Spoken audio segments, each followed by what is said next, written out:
All right. Good evening, everybody. I've got 6 o'clock. I live right next to a church and they chime the bells on the hour. So I was letting that finish itself out before I jumped in here. Um, we are going to go ahead and get started with tonight's Green Thumb lecture. I hope everybody's had a great spring full of gardening so far. It is getting close to that summer weather, but it's been lovely. I know the last couple days out there in the garden, so enjoy it before we get into our July, August swelter. But tonight we have Carrie Masseri joining us to do our Green Thumb lecture. If y'all have never joined us before, or this is your first time hearing about these lectures, we do them every month. They used to be held at the library, and we've moved the last couple of years to online, and it's been, I think, really nice way for people to get to join after work. So here we are doing Zoom in it. And we normally have one of our Master Gardener Extension volunteers do one of these lectures on a topic that is near and dear to them, or they have particular expertise in, and have some fantastic presentations. And on occasion, Carrie or I get to jump in and do one ourselves. So I'm happy to welcome Carrie to be hosting us tonight and speaking to us about gardening in small spaces, which I know is a great, really needed topic. And any place really, but especially somewhere like Athens and surrounding areas where a lot of us just have some small spaces that are really suitable or that we want to try to tackle for our gardens. So again, thanks. And I'm sure you guys will all enjoy. Before we jump in and I hand it over to Carrie, we'll just do a little bit of housekeeping, especially for those who are maybe joining us for the first time on one of these. We are happy to take questions throughout the presentation. We want to keep it as interactive as possible just because it's online. Please feel free to ask questions and interact during the presentation while Carrie is talking. We'll just ask that you do all that through the chat. And so if you've not mastered the chat on Zoom before, go ahead and find your little chat button at the bottom of the screen on your Zoom board, and that's where you'll type in either interactions with other people, participants on the meeting, or feel free to put any of your questions that you have during the presentation in there, and I'm going to be on there and monitoring that. If it's something that I can answer right off the bat, I'll just throw the answer into the chat right then. Also, I can chime in and get Carrie to speak to that question for us. If we're running short on time or there's just a lot of questions or whatever, don't worry, we'll go back and revisit your question at the end of the presentation as well. And if for some reason you get missed or you think of something at the end, feel free, we'll open it up for everybody to just kind of jump on. You can unmute and we can talk that way after the presentation too. So that pretty much does it for me. Carrie will speak to this a little bit more at the end, but at the end we'll ask you for a couple minutes to go on. We have a link that we'll send you in. We have a little QR code if that's easier to just do a quick evaluation of our presentation. We do this every time and we use them constantly. These evaluations will not go unappreciated. So we use those to better our presentations every time and also to pick topics that are relevant to the community. So please take a couple minutes after this presentation to just fill out those few questions. That would be hugely appreciated. And that is about it. If you happen to be joining us and you did not manage to register, but you got the link from one of us or somebody else, not through the registration, just throw your name and email in the chat when you get a chance. And that's just so that we can send you the post-class email, which will have any kind of resources or potentially some additional answers if we talk about something, and also a link to that evaluation. So that's about it. The last thing I love to do, and I know that everybody's probably used to Zoom and chat, but if you would just throw in the chat for us to warm up our fingers and get used to not being shy and talking here, just let me know where you guys are coming from, joining us from this evening. We are the Athens area kind of is who we tend to serve, but we get people from all over Georgia or the Athens area or even outside of. So let me know where you're coming from. I'm zooming in from Commerce tonight. So I'll throw that in there. that is all I'm going to hold you guys up on. I want Carrie to have her full time to talk to you. So again, if you need anything, throw it in the chat. I'm here for you. And we're going to hand it over to Carrie. So Carrie, take it away. Thanks so much. Thanks, Laura. I really appreciate your introduction, and thank you for being here moderating for me tonight. I appreciate it. I'm gonna go ahead and dig right in here. I also want to thank you guys for joining us tonight to be here to listen to our Green Thumb lecture. I'm Carrie Masseri. As Laura said, I'm the A&R educator here at the Athens-Clarke County Extension, and I've been here for a few months, but I previously worked at the Children's Garden at the State Botanical Garden of Georgia here in Athens, and I also worked at Kofer's Home and Garden, which is a garden center here in Athens for a few years. But my love of gardening started when I was a child. My mom and dad we always had a huge garden up in the mountains of Western North Carolina. And we grew lots of edibles, and we did lots of canning and preserving and things like that. So since I left home and I've had my own gardens, I've not ever had as much space as I did then. And so I've had to learn how to garden in small spaces. And so I started gardening in containers, and then I moved on to some raised beds. So I have some information that I've learned along the way, and I hope that y'all enjoy it.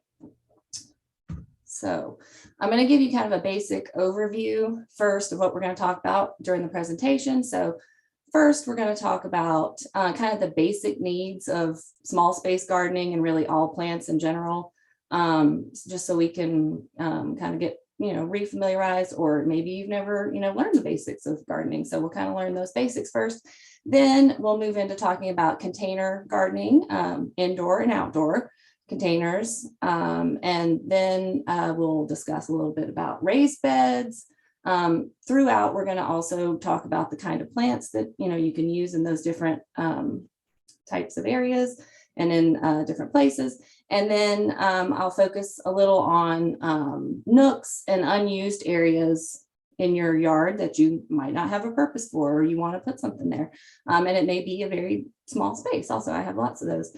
And then at the very end, I'm going to focus a lot on different plants you can choose and how to plant those things. But as I said, we'll talk about, plants to choose throughout. So when we're starting with the basics, it's pretty simple, really. When you're dealing with, gardening and plants, it's not too hard to figure out. So you're going to need sun, soil, water, and fertilizer.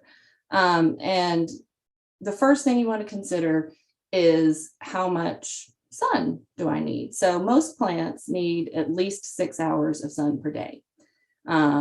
A lot of plants in our climate are going to prefer a little bit of shade in the afternoon because we're very hot and humid. So you want to, kind of shoot for getting that sun between the hours of 8 a.m. and 2 p.m. if you can. That's kind of ideal. It gets much hotter in the afternoon, so that direct sun can be kind of damaging to some types of plants. Your next consideration is going to be soil. You're going to want to have the right soil for things to grow in. So I've used an example here of like the soil mix I use for my raised beds. Of course, you can choose, a pre-made soil mix, but what I do is a third compost, a third topsoil, and then a third native soil, or, the soil that just naturally occurs wherever you are. I have a lot of clay. We'll talk a lot more about each of these things coming up. It's just kind of a broad overview of what we're going to focus on at the very beginning here. And then you're going to consider your water. Usually 1 to 3 times per week if there's no rain in the summer here for containers, because they dry out really quickly. And, your raised beds are also going to dry out a little more quickly than in-ground planters because they're typically, they have better drainage. If you do get rain, you're probably not going to need to water, but plants do need about 1 inch of rain. So it's always a good idea to have a rain gauge to know how much you're getting if you are getting rain. And then the last basic we'll consider coming up is fertilizer. You're going to want to choose slow release fertilizers for containers, And there's a broad range of formulations that we can talk a little more about here in a second. So let's talk about sun. This is a beautiful little area that Christy Seago, who is a master gardener who works here at the demonstration garden at the Clark County Extension. She is just an artist with plants, and she put together this little area that's just super beautiful. I had to take a photo of it. It's got a nice little sunbeam coming through it to kind of illustrate that you always want to be aware of what direction the sun is coming from when you're planting things. You know, are you facing south where you're going to get strong sun? Are you facing north or east where you're going to be shadier? And so I just really liked what she did with this little area where she's got the sun-loving rose growing up and over through this repurposed satellite dish. If you haven't been out to the demonstration garden, you should really come out here and check it out. We're at 275 Cleveland Road. It's amazing. And then she's got, you know, this beautiful little vignette planted all underneath here with cornflowers and just like a wide range of different flowers. And it's a very small space. It's, you know, probably not more than, you know, 10 feet diameter, something like that. Like I said earlier, you want to try to get most of your sun from 8 a.m. to 2 p.m. and afternoon shade can be a blessing in our climate. If you have, you know, blazing full sun and lots of exposure, you're going to want to pick plants that are going to do well in that situation. So you always want to check the tags on anything you're buying, make sure it says full sun. Even then, you might want to do a little research and make sure that it's going to take our super strong, you know, southern sun. And the same is true if you don't get enough sun. So, you know, if you are not getting much sun there at all, you're going to want to pick plants that like shade more. For example, in my garden, I have not as much sun in the summer because I have lots of big trees, so I get tons of shade, but in the winter I have unlimited sun. And so I grow really great fall and winter gardens, sometimes better than the summer because I have such good sun. So if you don't have any idea how much sun you get, one easy thing to do is to buy a light meter. I have a combo moisture light meter, and it gives you a reading of how many lumens of light that you get in a particular area. This is especially helpful for someone like me who has a lot of shade. You know, it's pretty easy to know if you have full sun, but if you're wondering how much sun do I get if I have a, you know, potentially partly shaded area or a fully shaded area, exactly how much am I getting? A light meter is a great way to do that. They're somewhat inexpensive. You can also, you know, monitor the area that you want to plant in. You can just look, observe, you know, kind of go out at different times of day, check, see when it's in full sun. Is it in full sun in the afternoon? Does it get morning sun? And that's going to help you determine how much sun you get, how many total hours, you know, what the intensity of that sun might be. And then that can help you choose what sort of plants that you want to put there. So now that we've kind of considered our sun needs and we know that we need to choose plants that are, you know, suited to those needs, we can talk about soil. And for small spaces in particular, you are probably going to be growing in containers or potentially raised beds. So if you are growing in containers, it's always a good idea to have a good high quality potting mix. Typically, those are going to already have fertilizer mixed in, a slow release. It's, you know, sort of easy to just kind of dump them in there and go. And you don't have to do that. I've certainly used my own raised bed mix in containers. That third compost, third topsoil, and third native soil works just as well. As a container potting mix, you'll have to mix fertilizer in if you're going to do that. And for raised beds, it's the same thing. You can choose a high quality pre-mixed soil blend at a garden center that's made for raised beds. There are actually a lot more options for those now, or you can mix your own if you want. It's a lot more labor, but that may be something you know, would consider doing. And, you know, this soil needs to be well drained if you're going to be growing in a container or in a raised bed. So the most important thing, and I'll talk a lot about this later in the container section, is that you want those containers to have drainage holes, because if they don't, then your plants are just going to be sitting in water Some containers don't come with drainage holes, and you may have to get a drill or some tool to add some holes to that. But I always look for containers that have drainage holes. It's really important. A lot of mixes have fertilizer mixed in, but you can mix your own in. I love to add compost. I tend to think that the darker the soil, the better. This is not one of my photos, but I just love that good dark soil there. So if you're going to grow in your own soil, you may not know what kind of soil you have or what your soil needs. And the best way to determine the answer to that is to get a soil test. They're very inexpensive, $8. We can help you with those here at the Athens-Clarke County Extension. It's a very simple process. You just bring in a few cups of your soil that you've taken from several locations in the area that you want to test. We'll take it to the lab. They will analyze it and give you results that discuss your pH and the mineral and element composition of your soil, so that you'll know what to add or what you don't need to add. And I think it's a really great, simple way, if you're going to start growing anything, is to get a soil test, and that's going to let you know what you need to do. So if you have good soil, you're probably going to have happy plants. It's sort of the foundation for everything. You want to know what your plants need from the soil, just like we talked about earlier, to get a soil test. If you're going to grow in a container with a pre-made potting mix, you don't need to have that tested.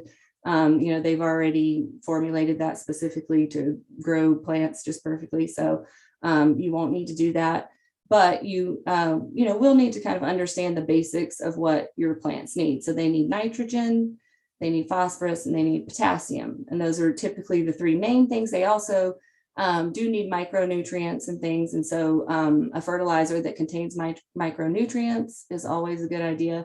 And importantly, you want to make sure that you're tailoring your fertilizer to whatever plants you're trying to grow. Some plants like more fertilizer, or they're considered heavy feeders. Some plants like medium amounts of fertilizer and are considered medium feeders. And then some plants don't like nearly as much fertilizer. And so you want to decide what type of plant it is that I'm growing, and then you can determine whether, how often that's going to need to be fertilized and so forth. And so if you want to start with good soil, add fertilizer in, add compost, make sure it's well drained, and then you can add more nutrients seasonally or even monthly. So now we'll move on to water needs for small spaces. We're almost through the basics here. And then we'll get down to some specifics, because this may be, you guys may know all this already. So one of the things that is very helpful to me is my moisture meter. I tend to want to overwater. I'm thinking, oh, you're thirsty, I'll give you some water. So if I don't want to do that, the thing that I do, because it's hard to tell what the soil water quality is just by looking at it, is to use a moisture meter. So I put that in there. It's going to tell me if it's completely saturated or moist. Sometimes the top of the soil is going to be dry, but a few inches down, you're going to have plenty of water that the roots of the plants need. And again, don't over water. You don't want to be watering every day. You don't want to be watering several times per week if it rains. I also try not to water the leaves of the plants as much as possible, especially in the evening, so that water isn't staying on the leaves and so forth, which can encourage diseases and so forth. So I always try to water the dirt and not the leaves. If you water in the middle of the day when it's super hot, you're going to be wasting water. I think early in the morning is a good idea if you can manage it. I love hand watering, but sometimes, you don't have time, you have to resort to an overhead irrigation, and, that's fine. And maybe you want to use your overhead irrigation all the time. But I think it's best to do that in the morning so that everything has a chance to really absorb the water and the leaves and everything can dry out. And then you're not going to be having wet leaves in the evening and into the night. Drip irrigation is a great choice too, so that you don't have to get out there and hand water. You can just have drip lines that provide the right amount of water, and it's it's less effort, less, you don't have to worry about it, so forth. I mentioned earlier that containers and raised beds dry out more quickly than in-ground plantings, and so you're going to want to keep an eye on those and make sure that they're not too dry. So this is a picture of what I was just talking about, of what I try not to do, which is to just water the flowers. I try to really get a good soaking around the base of the plants, and fully saturate the soil as opposed to the foliage or the flowers. And another way to gauge the moisture in your soil without having a moisture meter is to just put your finger into the soil a few inches down. If it feels dry a few inches down, 2 or 3 inches down, then you can water. If you have smaller containers, you can pick those up, and if they feel lighter than usual, after you water them, it's likely that they need water. Plants typically need about 1 inch of water per week, and it is okay to let them dry out between waterings. You might see some, wilting or so forth if it's hot and dry, but plants need sometimes a cycle of wet and dry, and so it's okay if the plant dries out and then you water it. It doesn't have to stay continuously wet all the time. And we talked about timing your irrigation properly. You want to do that earlier in the morning rather than in the middle of the day or at night. And just keep an eye on your plants. You can sort of keep track of when it rains. You can maybe keep track of when you watered, and then just watch your plants to see if they're showing any signs of needing water. You can use your fingers, see if the soil is dry. Just keep an eye on them. Okay, last basic. So fertilizer needs, often I say that less is more when it comes to fertilizer. I like to start with the label recommendation, and then you can always add more later, but you can't really take it away if you add too much. And so if you add too much, you're just going to be wasting it. If it rains as you're watering, whatever excess nitrogen you have is likely just going to be washed right away. And so I try to follow the label directions, use it according to those. And then sometimes I even use a little bit less just because I'm a thrifty gardener. But you want to use a fertilizer that's made for containers if you're using containers, because those are specially formulated. And the containers can sometimes need supplemental nutrition because of the increased frequency of the watering. So if you're watering several times per week, you may be some washing out more of the fertilizer than you would if it wasn't watered as much. So typically, as I mentioned earlier, I add fertilizer when I plant, or there's already fertilizer in the mix that you use. And then if it's a pre-made potting mix, you may not need fertilizer for 3 to 6 months, depending on what that mix is. So definitely check the bag, see how long it says that the fertilizer should last, and then you shouldn't have to do any supplemental fertilization until that time. And typically, if plants are growing and blooming and so forth, they may want some supplementation if it's not a slow release fertilizer. So typically slow release will last longer. Okay, we talked a bit about soil test already. And gardens will probably always need nitrogen. And so, like I said on the previous slide, you don't want to add too much at the beginning. You can always add more later. It may just wash off and run away with rain. And you just want to use the right amount for your situation. The soil test is going to tell you what that right amount will be. And the slow release fertilizers that are in the container mixes, like I said, will do a great job of releasing slowly over time. And you're going to have to worry a lot less about what your fertilizer needs are. Okay, so now we're done with the basics finally, and we're going to move into what kinds of small spaces are suitable for gardening. We've talked some about containers, we talked about raised beds a little bit, and I'm going to give you lots of details on each of those in the following sections. And the other thing that we'll talk about kind of near the end are like nooks and corners in your yard, you know, places you may have forgotten about and areas that need a little help that you might want to add some plants to. So, indoor containers. I don't have a ton of indoor plants, but I have a few, and this is one of my indoor plants that I bought for my office here. This is an African violet, and it sits on my little windowsill back here. And it's kind of the perfect plant for a mostly shaded windowsill. It doesn't like direct sun, and so I've moved it over to kind of keep it out of the direct sun. You always want to consider the same things we've talked about in the basics for all of the plantings we're going to talk about: light needs, water needs, soil needs, fertilizer needs. And then we'll talk a little bit about problems and pests kind of near the end. But any plant we grow indoors, outdoors, is going to have those same basic needs. There's my African violet again. It stopped blooming. I pinched all the blooms off, and now I just saw some new blooms kind of forming on it today.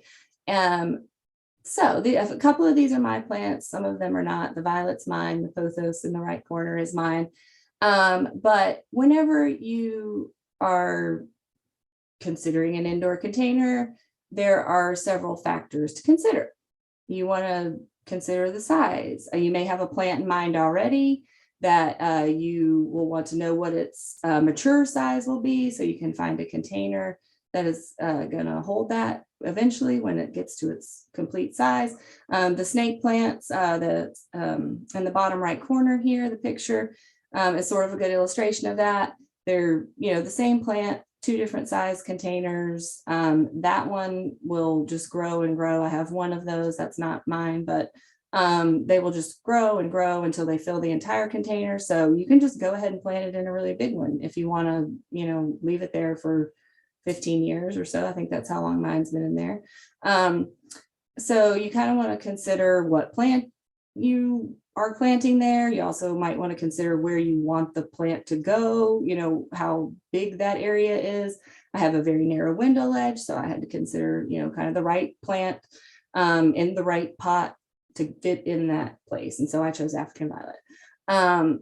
You also want to consider what the container is made out of. Is it plastic, ceramic, metal, so forth? This is somewhat of a bigger consideration in outdoor containers, but you might, you know, like this look of something better. There might be, you know, some functionality to having a clay pot versus, you know, a plastic pot, because it might increase the humidity, or, you know, there are all kinds of factors that you could consider in what the plant needs and the type of pot that you choose. We talked about soils a lot, about choosing an indoor potting mix that's made for house plants. It's already got fertilizer that's going to make things a lot easier for you. And we'll talk a little bit more in a minute about, you know, what kinds of plants that you can choose. But typically, many tropical plants can be grown indoors. We'll drill down on that in a second on some more plant types. And if you're growing plants indoors, you're probably going to want to have a tray or saucer sitting under it so that you don't have water running everywhere, of course. And the same thing we talked about with fertilizer before is you want one of those slow release fertilizers that's going to release slowly over time. It's going to minimize fertilizer loss, and then it'll help your plants grow steadily.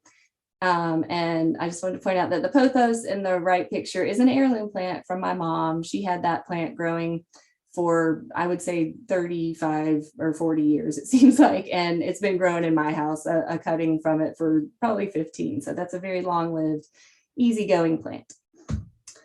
Okay, so now let's talk a little bit more about some plants you can choose for your indoor containers. There's another pothos at the top there. There's some calatheas in those photos and a philodendron, and I just love the maidenhair fern in the bottom photo there. So we talked about African violet and the pothos.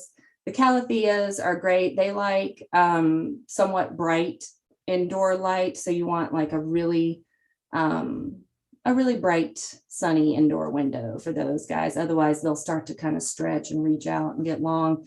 And then spider lily, that is my plant on the right there. That one I consider an indoor-outdoor container plant because in the winter I bring it inside and I hang it in a nice sunny window. And then in the late spring and summer, I bring it outside and I hang it in the porch in a nice shady spot. And it's made lots of babies over the last few years. And it's just a super easy, low maintenance plant for indoor and outdoor. I mentioned the snake plant. Those are great indoor, outdoor plants also. I move mine in typically in the winter, but I recently learned that they can be perennial here. And I think you can plant them outside. So that's kind of interesting. I had not considered that. And one of the best plants for indoors are ferns. I just love ferns inside. They have just so many, different uses. I really should get some more of them.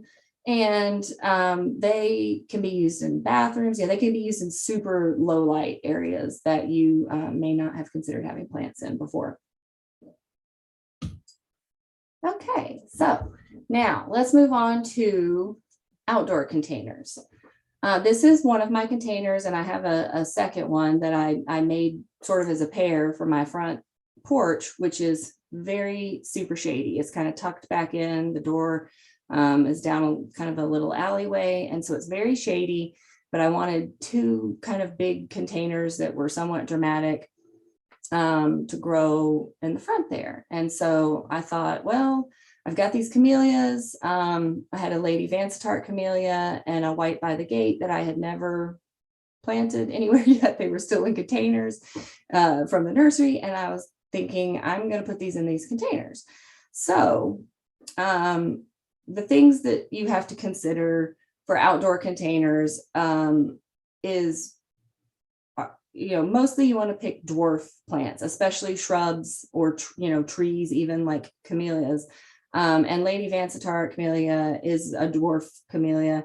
It's only going to get 5 to 6 feet tall at maturity. It may not even get that tall in this container because it will likely be limited, by the space. Plants tend to only grow to the space that they have to fill. And so it's right now about 3.5 feet or so. So we'll see how tall it gets, but I planted that in the center of this container. And as we discussed earlier, when choosing the kind of container that you're going to use, I chose a very lightweight container for this because I wanted to be able to move them around, and it's kind of a big container. But I also wanted something that didn't just look like a plastic container. So I went with this resin container, and it looks somewhat like a terracotta, but it's super lightweight. Had nice drainage holes in the bottom. And so that was a good choice for my space. I added to this heucheras. I have a green and red. I do not remember the exact varieties of those, but I can look those up for y'all and maybe send that in the post-class email.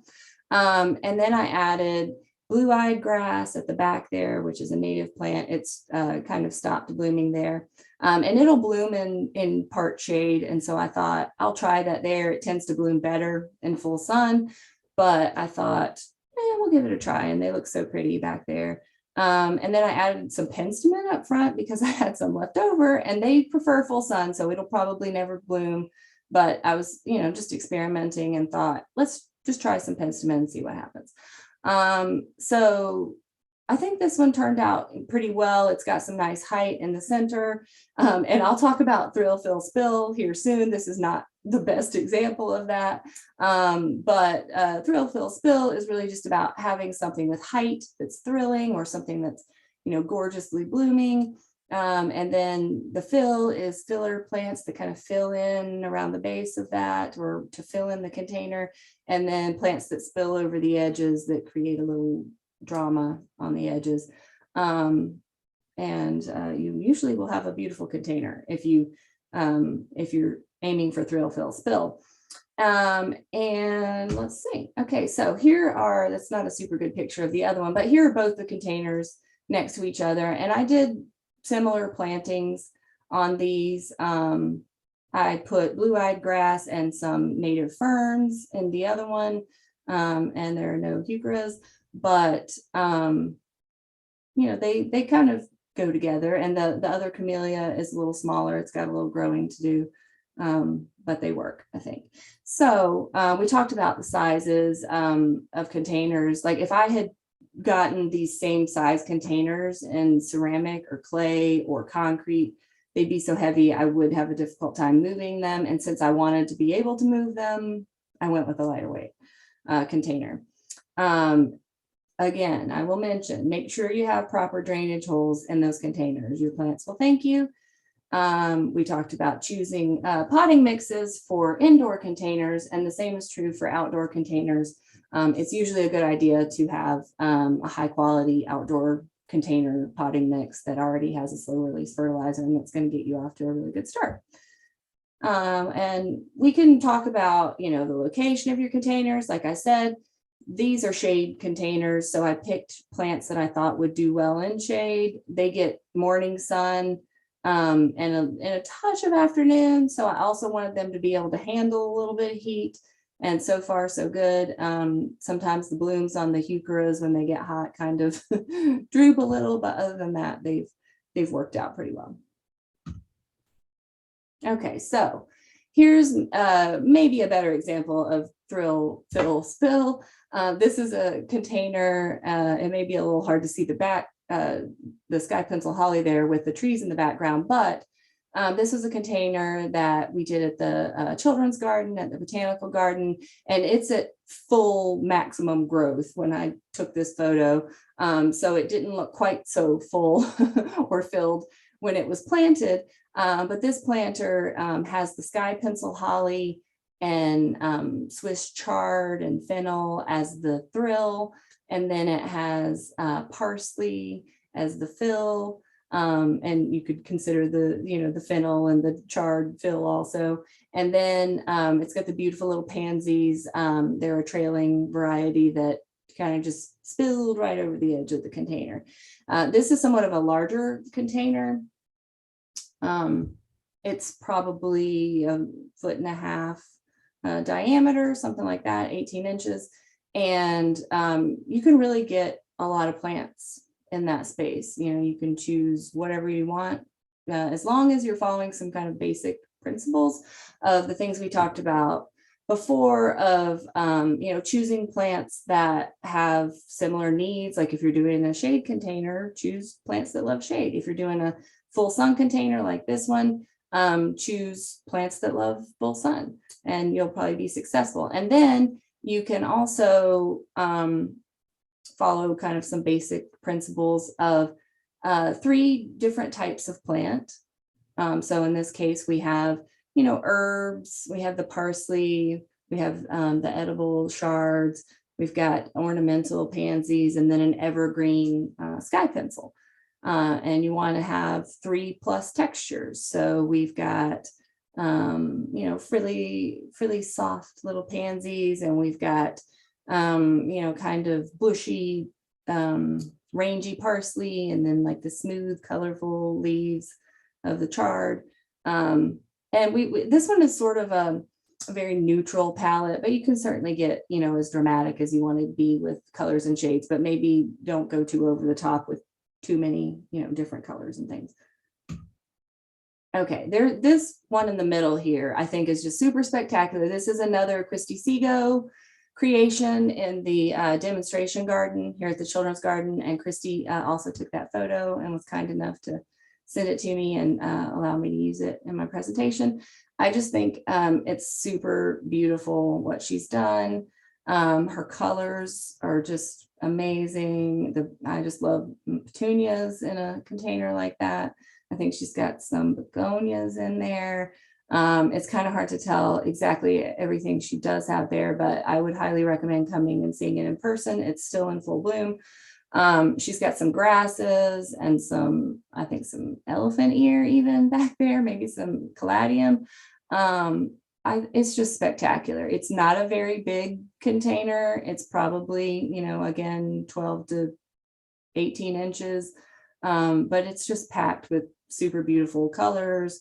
And then she's got that really dark, I think it's maybe a purple heart or something in the very center there. And it's just, I just love it. It's fascinating. The two on the outsides here are, again, from the Children's Garden at the State Botanical Garden here in Athens.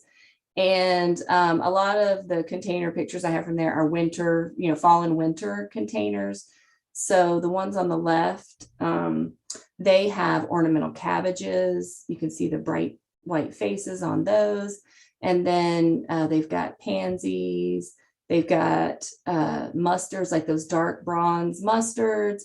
And then they have an evergreen, which is hard to see because the picture's kind of cut off. There's an evergreen podocarpus that's at the center of the container that is sort of the anchor.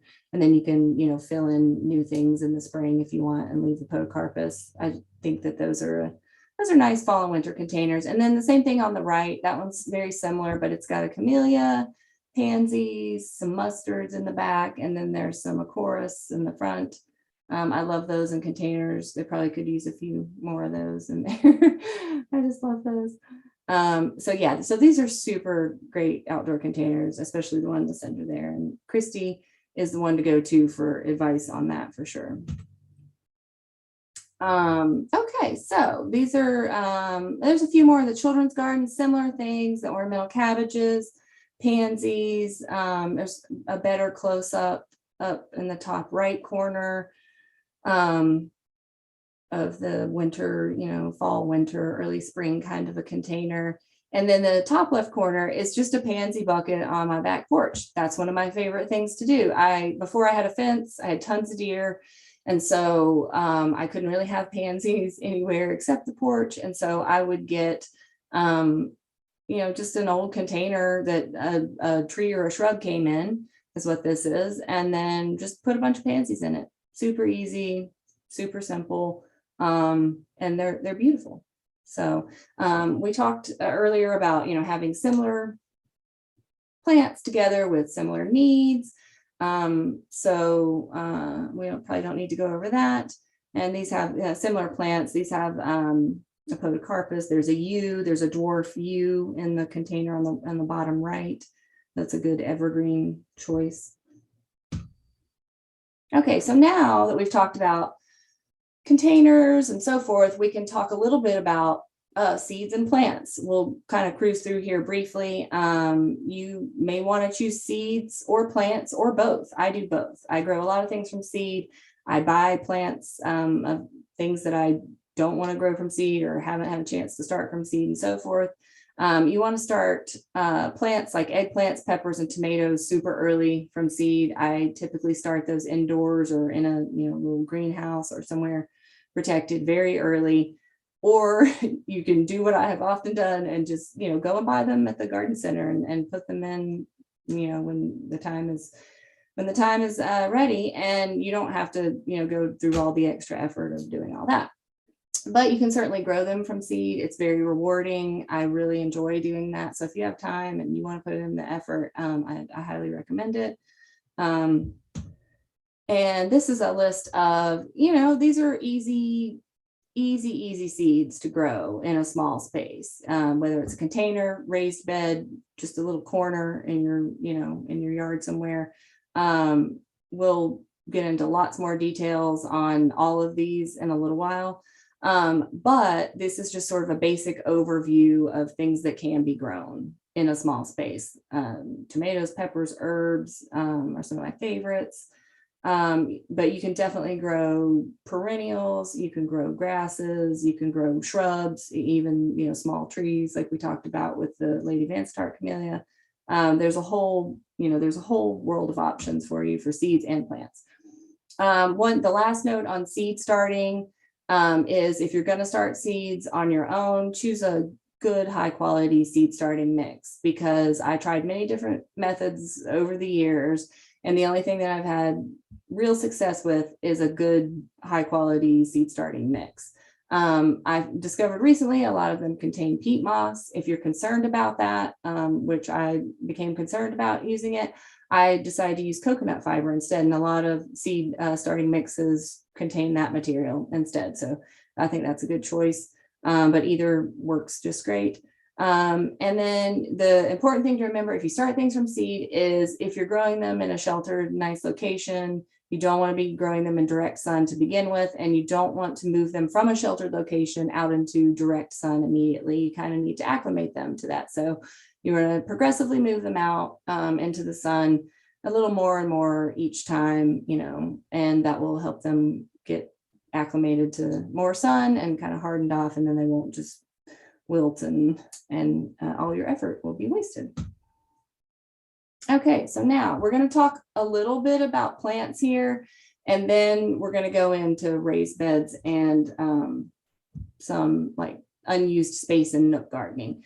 But I just want to first discuss like what kinds of plants you can grow in a small space. And you're not really limited other than, in your shrub and tree areas. Some perennials get quite large.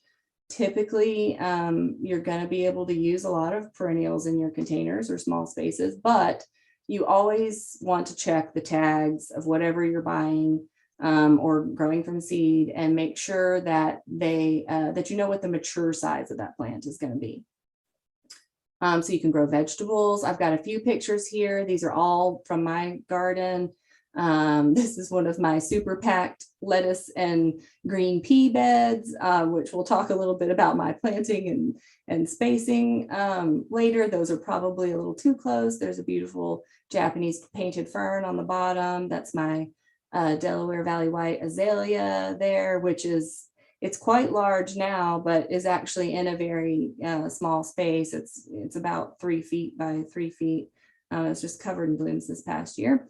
And a gaillardia there, columbine.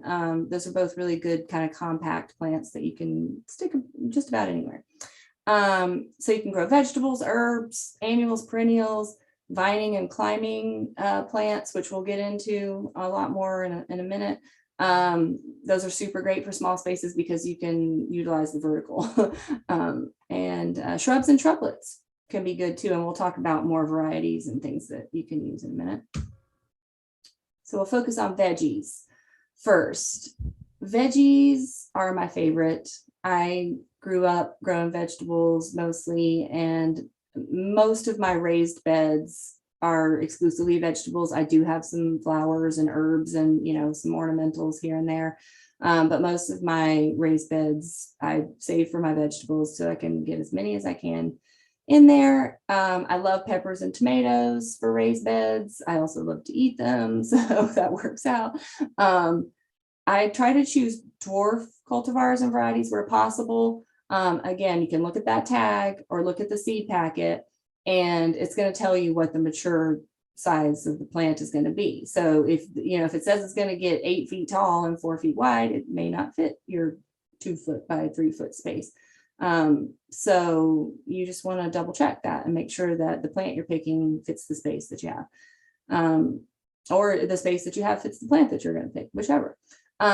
So my favorite tomato, and growing in raised beds, I recommend cherry tomatoes. They're very productive. They're rewarding. You get lots of them. I have grown larger tomatoes in the raised beds, but you don't get as many, and it's the plants are typically larger. There are exceptions to that, but I just tend to love the cherry tomatoes, and my favorite is the Husky Cherry Red. It only gets 3 to 4 feet tall max, but it has such a straight, strong stem, and they just stay so upright, and they're just so easy to control, and they're very prolific. They produce lots and lots of tomatoes and blooms, and they're probably my favorite all-time cherry tomato, and delicious cherry tomatoes also. If you want a larger tomato, the early girl tomato is a good one. I've grown successfully in my raised beds and in containers. They can get 3 to 4 feet. I've grown lots and lots of jalapenos in my raised beds. Believe it or not, They are a little slow growing. They take a while to get there. They do get quite large around, the top. They make sort of an umbrella of plant at the top. But you can certainly get several, I've got 4 foot by 8 foot beds. I can get, 6 to 8 of those in there, but we'll talk about how closely I plant things, which is probably a little too close later. They work great in raised beds. You might get one gorgeous one in a nice large container.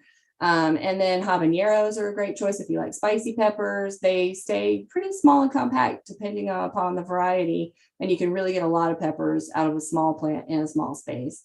And then another favorite of mine is banana pepper. They're, somewhat small and compact at 2 to 3 feet, produce lots of peppers, and do really well in containers or raised beds. Okay, so one of my favorite things is herbs. I love them. I just love herbs. I put them everywhere that I can in my raised beds. One of my very first plants that I bought for my very first raised bed was oregano. It's perennial here. It's a lovely plant. I put it in the very corner of my very first raised bed, and then it just grew and spread and like took over the whole top third of it. And eventually I had to divide it, and I moved it all around into my different beds in different areas. It's a lovely plant. It's easy to dry, and you can use it. I use it a lot in cooking. It's probably one of my favorites, but it's so hard to say what my favorite herb plant is because they're all so wonderful, and they're all very well suited to raised bed or container growing. They're typically somewhat small. You can, take cuttings off of them and keep them kind of maintained. One exception are the mints can sometimes get out of control, especially in the landscape, but they typically do great in a container because they're limited, to where they can go. So I'm a big fan of peppermint. I even planted some of that in the garden because I love it so much. Calendula is a great one that's beautiful blooming and so forth. I haven't quite figured out how to use that yet, but rosemary I use a lot. That's a nice, that one I actually have planted in ground now. It started out in my raised bed and then I moved it. And I use it a lot, and it's a beautiful shrub. It blooms beautifully, just beautiful little white purple flowers. And it's a perennial, so it comes back. It's there, it's evergreen, it's year after year. Thyme is a good one for low ground cover kind of creeping. It also spills out of containers really nicely. Basil also a good favorite. That one's an annual, so you're gonna have to buy plants or start from seed every year on that one. Ornamental plants for small spaces. There are so many plants I could talk about here, but we'll just focus on a couple. And some of my favorites that I have in my garden. These are photos from my garden. So on the left there is green and gold. It's a native plant. It's a beautiful, very low growing ground cover. And it just has the most beautiful creamy yellow blooms. I kind of put this everywhere. It multiplies rapidly. It goes in containers. It goes in beds. It goes, just along edges. It's great. And similarly is the muscari. They're the grape hyacinth. I love those. I've been transplanting those everywhere too. They are really great for containers and small spaces because they're super tiny, but they're so charming. They have these little gorgeous little bells, and the pollinators love them. And they do thrill, fill, and spill. You could just do a container with those because they're dramatic and they spill over the edge and they fill in an area. They're just super great. And I love that purple color. And then the yarrow is a great choice for containers or for raised beds. They're super pretty bloomers, and they spread nicely and kind of cover some ground. And we'll talk a lot more about some of these plants here in a minute when we get to like vining and climbing, but that's a clematis. That's a good Nellie Moser there. And they're just super, super pretty, super charming, and are super great for a small space because you can grow them up. If you just need like a little hook or a just a pole and whatever, just something small for them to grow upon, and they'll grow up and kind of spill over. And that can all be done in, a square foot space. Let's see, we've talked about the ferns, we've talked about the heuchera, and then we'll get to shrubs and shrublets in a few, and we'll talk about the buddleia, the dwarf buzz series. Those are really cool.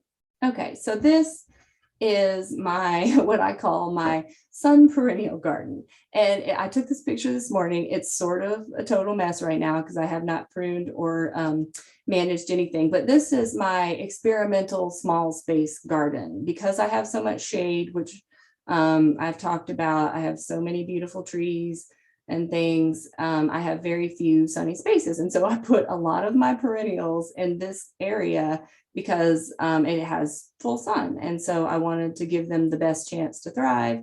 I have a lot of the plants I've talked about in here, which are probably not shown to their best advantage. But there's rudbeckias, there's buddleia, there's penstemon, there's hibiscus, there's a native hibiscus that's still in a container. There's daylilies, there's dianthus, there's veronica, and on the right side, which is not in the photo, I've got salvias and monardas. So I kind of put it all in there. You may not want to do that, but it was sort of my experimental perennial area. And since they've multiplied, this is year 3, I've been dividing them. I'm, divided some things. I'm going to need to divide a lot more things and move them around. But when I was choosing plants for this area, because it's so small, I didn't want things that were going to be huge and just take over the entire area. So I chose dwarf plants if possible, like the dwarf buzz magenta buddleia and the salvia gregis, however you pronounce that. They stay very small and compact. The daylilies are going to stay nice and small and compact.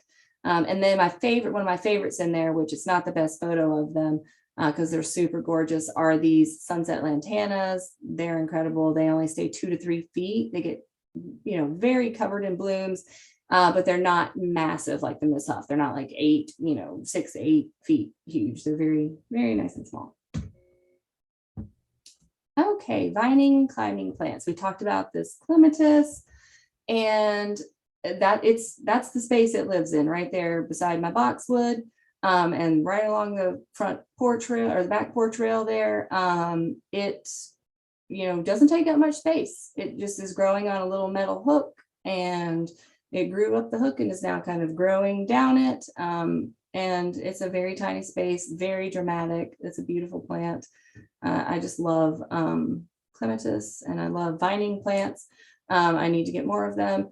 I recently bought a Lonicera sempervirens at the native plant sale, and it's not bloomed yet, but I've got it growing in a container. I don't have a photo of it, but and I'm gonna allow it to grow along the new portion of our little fence that we got. So hopefully that will cover that. Carolina jessamine is another great native vining climber plant. There's a gorgeous one at the children's garden or several of them at the State Botanical Garden.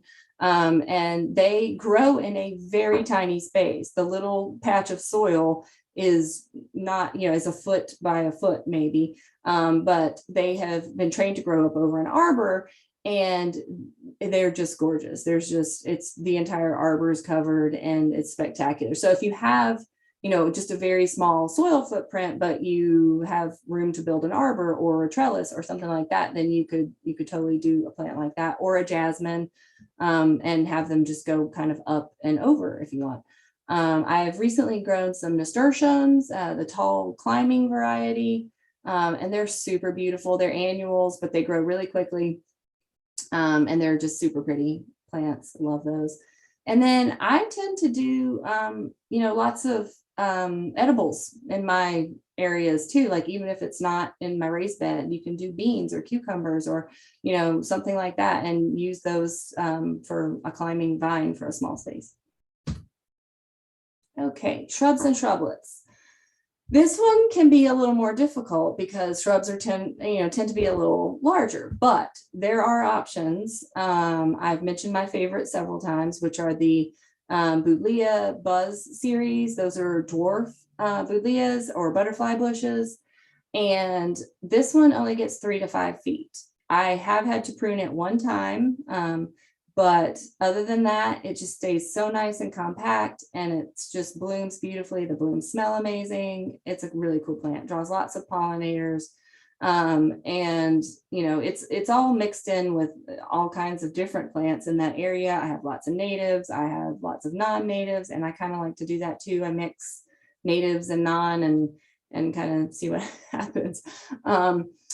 Another great shrublet, it's classified as a shrublet, is St. John's wort, and that's the bottom right picture. It has a spectacular bloom, little filaments. They look like little fiber optic filaments in the center of the bloom, and it stays nice and compact. It's only, 2.5 feet tall and wide.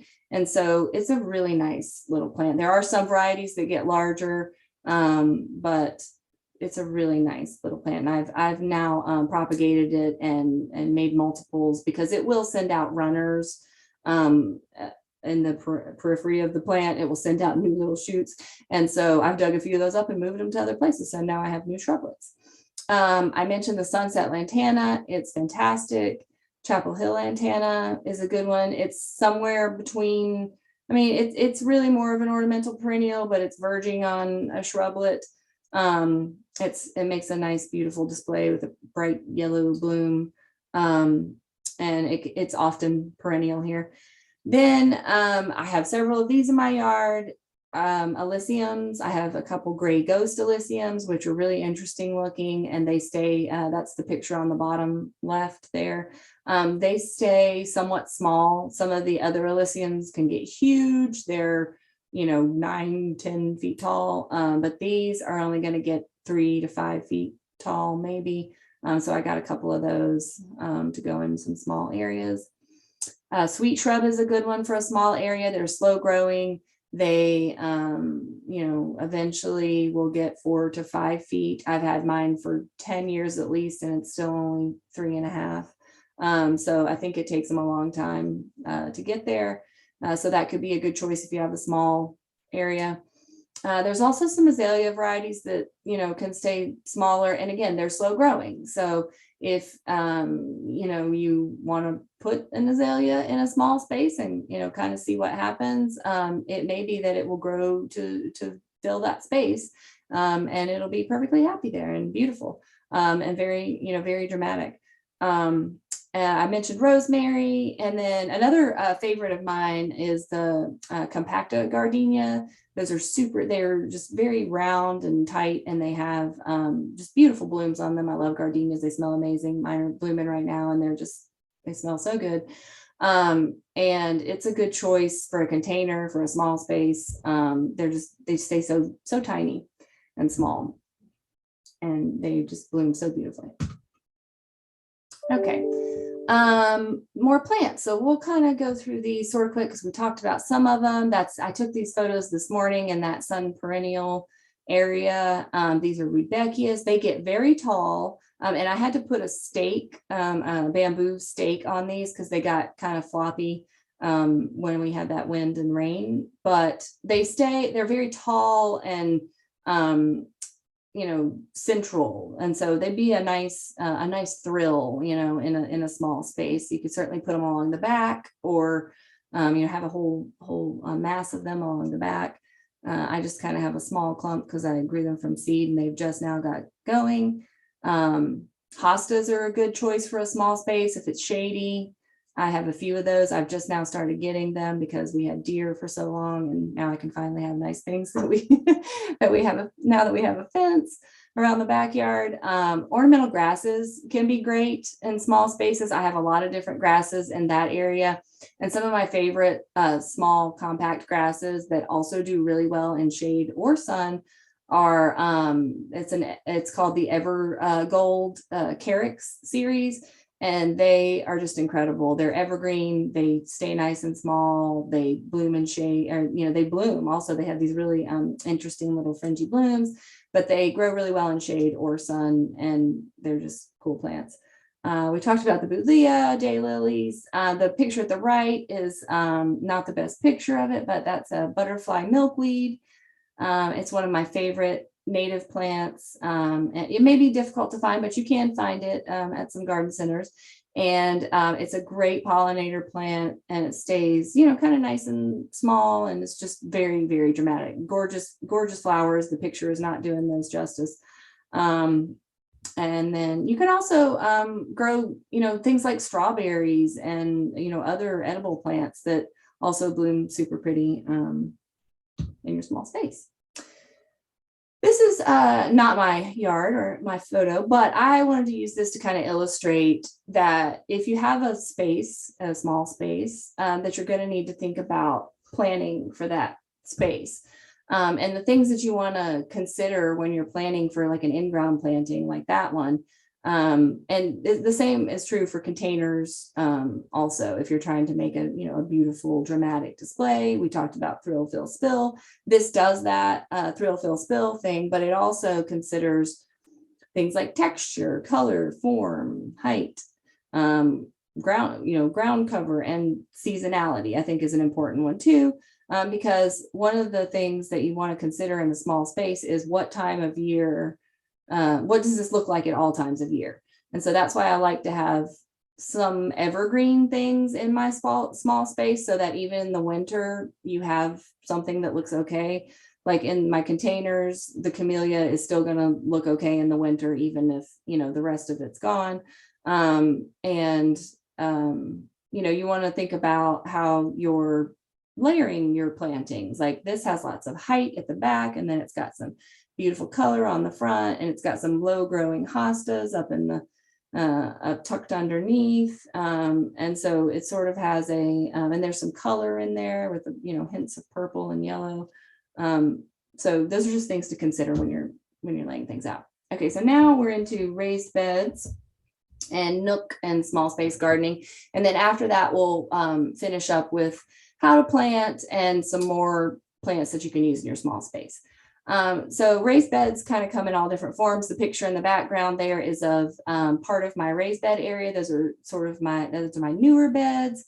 And I started doing shorter raised beds than I had been doing previously. I was doing foot tall beds, and then I decided to just amend the soil where I wanted to put the bed, and then to do just a low raised bed. And I'm experimenting to see, what works best. Some of my beds have cedar, some of them have just dead fallen limbs from my yard that I've used to make borders on the beds, because I haven't gotten to doing cedar on those yet. But there's all kinds of options for raised beds. You can go above ground, you can go on ground, there are mobile beds, you can move around. There are tall beds where you don't have to bend over at all. There's just a whole wide range of raised beds. So these are some photos of my raised beds from last year, I believe. And I put these in here to illustrate how I planted my raised beds in some ways. I utilize the vertical a lot, whether it's beans or tomatoes or, whatever it is I'm growing, peppers. I try to go up as much as I can. And of course, beans love to grow up, so that makes total sense. But a lot of times I'll just build the structure in the center of the bed out of bamboo. It's simple, it's easy, it's inexpensive. Bamboo and jute twine, and then you have a structure for whatever you want to plant there to grow in. And we talked about all the basics. You're still going to have to consider those, of course, with your raised beds. I put this photo in here to illustrate that this is the entire area that I garden in predominantly, besides my sun perennial garden. This is my raised bed garden area.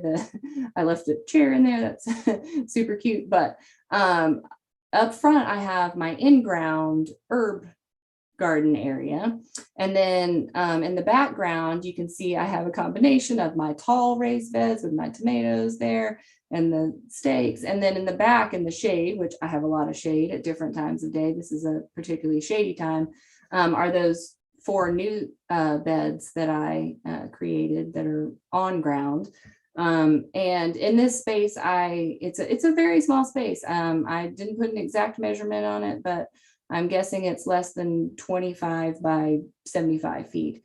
And I've done a lot of gardening in this little space, and mostly because of my sun limitations.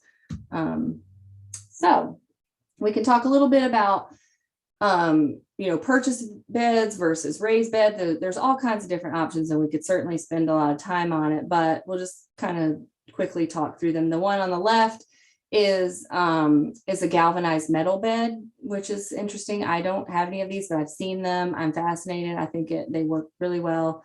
We have steel beds at the children's garden, and those were really great for growing plants. And I have not tried the galvanized, but I've certainly heard good things about them.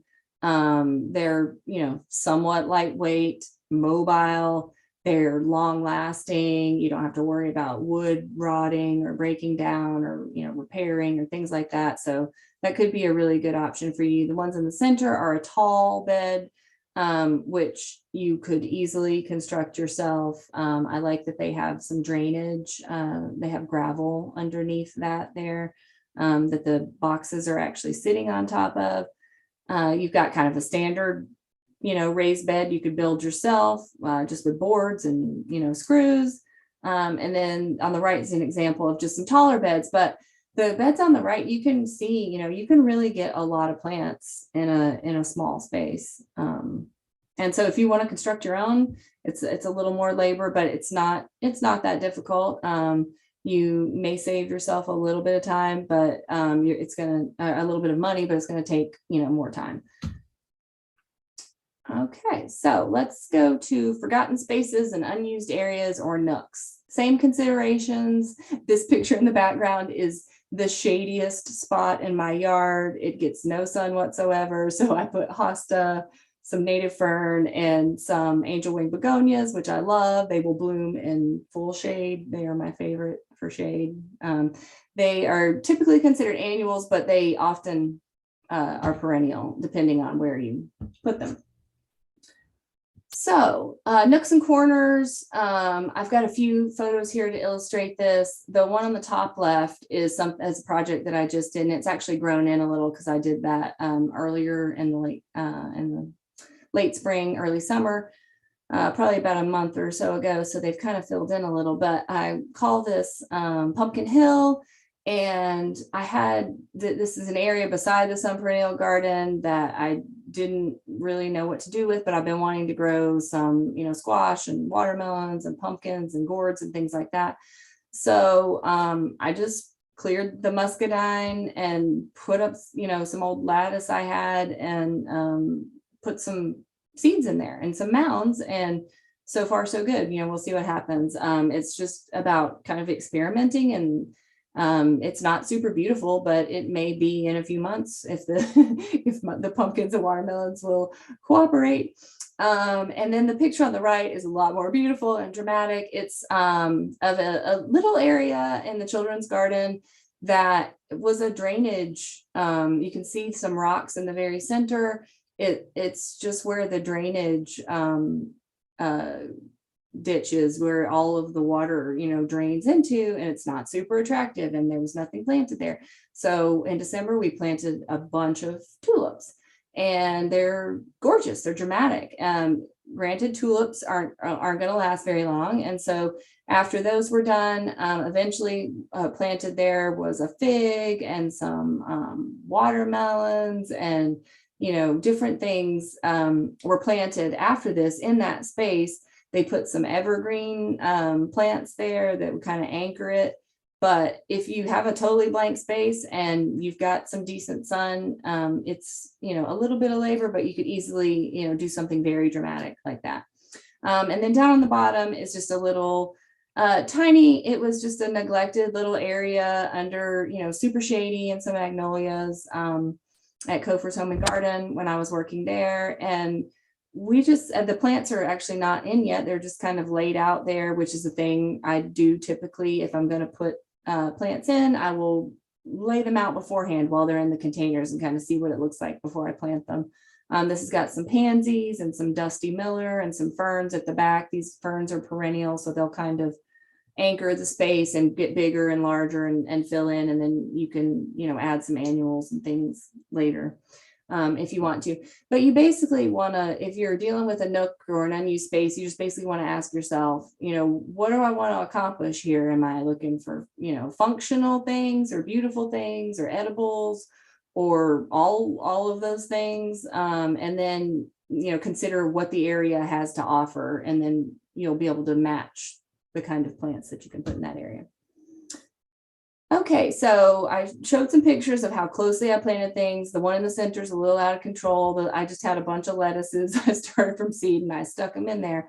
But it's a good illustration of how I combine plantings. I do companion planting where I'll do low things up front that aren't going to block the sun at the back of my bed. And then I'll do taller things at the back, like these green peas that I've got on these little bamboo towers that will grow up, and they won't, the sun is coming from the direction of the lettuces most often on these beds. So the lettuces are not going to block the light to my peas. And you can really get a lot of plants in that tiny little, that's a 3-foot by 8-foot bed. And on the right is another 3-foot by 8-foot bed that's got peppers in it. I typically push the planting spacing recommendations just a little bit because I'm so limited on space, but if you have more space, you can certainly follow the recommendations and probably should. But I tend to plant, if it says to plant them 16 to 18 inches, I may plant them 12 inches apart. I typically plant things about a foot apart because it seems to give them enough space to get all the nutrients they need without being crowded. And they still produce well and make plenty of peppers and so forth. Okay, these are some really pretty photos I took, again, at the children's garden of a few different small spaces. And some tips for planting in small spaces are to use bold colors for impact.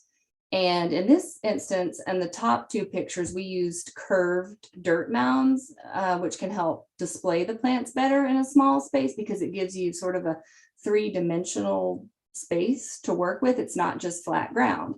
So we brought in a lot of extra compost and things and piled it up on the center of that bed and rounded it out. And so we planted not just on the top of the bed, but also on the sides of the bed. And we planted low growing things on the sides and then taller things in the center. And these are photos from when it was fully grown in. There's dianthus in there, there's parsley, there's pansies, there's mustards again. So we mixed a lot of edibles and ornamentals, which I also love doing. And I just think they're very, very dramatic. And then the bottom photo illustrates, again, the bold colors. They're tulips planted, pretty close together. That's a very small space. It's only, maybe 5 feet by 2 feet. And then in the background behind that space, you can see there are evergreen standards. There's some azaleas and some different things in the background. And that's just, kind of a temporary little small space show. And you don't want to go overboard with too many colors, but you can really do some, kind of dramatic and showy things. This is an illustration of a super shady area and how those lime, chartreuse heucheras pop right out of that shade. And that can give you a clue that, brighter colors, whites, bright greens, things like that are going to give you extra pop in the shade. So if you can find shade loving plants that also have bright colors, you're going to get lots of drama and pop. And then the top picture is of some peas growing on a trestle trellis. And that's in a tiny, tiny space. It's like 2 feet by 2 feet. And it produced just tons of peas. Okay, we're almost done. We're getting close. Very close. So the last thing to consider, I mean, for all of your indoor and outdoor container gardening, raised bed gardening, and so forth, you may run into pest or disease problems. And so if you do, you want to, and I just put identify pest here, but also this holds for disease. So you want to identify the pest or disease that you have. And we can help you with that here at the Athens-Clarke County Extension. You can send us photos of your pest or disease. You can call us. We can talk about it. You can bring your sample of pest or disease by the office, and we can take a look at it and figure out what it is and have it analyzed to see exactly what it is. So you want to know what your pest or problem is. And then I always recommend that once you find out what your pest or problem is, that you start simple. You start with products, if they are recommended for use on your pests and on your plants. Start simple and then work your way up to stronger things. So often things like horticultural oil, insecticidal soaps, and so forth can be used, or you can pick insects off. But if you have a severe infestation, or it's a pest that those things won't work on, you may need a stronger product. And then the number one recommendation is to always read and follow all the label directions on any product that you choose. It's really important to make sure that the product can be used on the plant that you're trying to use it on, and you want to make sure you use it under the right conditions and at the right times and with the right frequency and so forth. It's very, very important to read and follow all the label directions. And that's it. So my advice is to have fun, to experiment, and happy gardening. And so, if you make your small space garden a project that you're having fun creating, it'll be very rewarding for you, I hope, and you can enjoy the beauty and benefit for years. I've just really enjoyed my small space gardening, and I hope that y'all learned something today. And thank you so much for being here to listen to my presentation. Thank you. And I'll hand it, or you know what, I'm going to do the finish. I forgot. I was like, just going to hand it back to Laura. But Laura mentioned at the beginning of the class that we'll send out a post-class email with a link to a survey that we would really appreciate if y'all could fill out, because it really helps us a lot to understand, how the programming is going and what we need to do in the future and so forth. You can scan the QR code here on this slide, and it'll take you right to the survey right now, or we'll send you the link in the post-class email. And then be sure to check out next month's Green Thumb lecture, which is going to be on July 13th. And it's going to feature a presentation on water-wise gardening. And you can go to accgov.com/gardening to register. And thank y'all so much for being here. And if there's any questions, I'm happy to take questions. Thanks so much, Gary. That was great. And I'll let people chime in. Feel free to throw stuff in the chat to continue to do that if that's easier for you, or if you'd like to unmute and ask Carrie anything or talk to her. This is totally fine to unmute at this point. And then while we're hanging out, I will just say we were talking about a few things in the chat, but one question that we had come up, Carrie, was about the peat moss. So why might somebody be concerned about using peat moss versus some other material?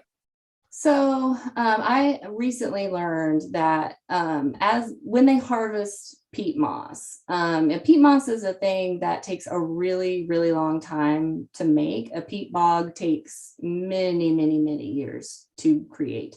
And so when we harvest it, it can't really be easily replaced. And there's only a certain amount of peat moss in the world. There is only a certain amount of peat bogs. And so we, the more we harvest and the more we take, and it does take a super long time to recover, we're going to run into an issue eventually where we don't have any more peat. And another issue with the harvesting of the peat bogs is that it can release large amounts of greenhouse gases, which can be a concern, to the environment.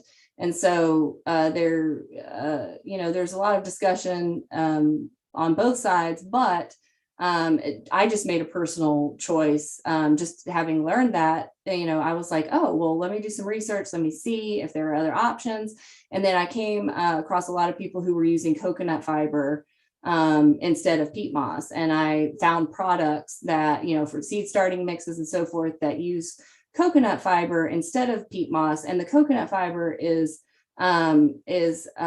grows so much more quickly. It's something that's more sustainable, and they're able to harvest in a more sustainable way. And so for me personally, I just made the choice to use coconut fiber instead of peat whenever I can. But it's not always possible because it's in a lot of different things, and it certainly has a purpose. It's super great at all kinds of things, growing seed, keeping things moist, and so forth.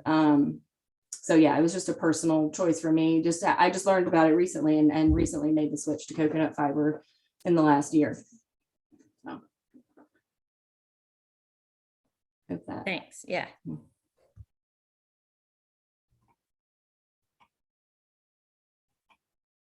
I see another question that says, let's see. When using large containers, would you use mostly soil or some other filler, or use all soil in the container? So far I have used all soil in mine, but it does make it heavier. I've certainly heard of and seen people who use, things like various materials. I've seen people use styrofoam to place in the bottom of containers to kind of like create airspace and make a nice lightweight space down there. But roots could grow in and so forth. But that isn't completely full of soil. And so I mean, I don't see why you couldn't do that if you wanted to further lighten up your containers. I just haven't really experimented with that, but I've certainly seen it done. And I could see that it would be just as effective and would make for a much lighter container for sure.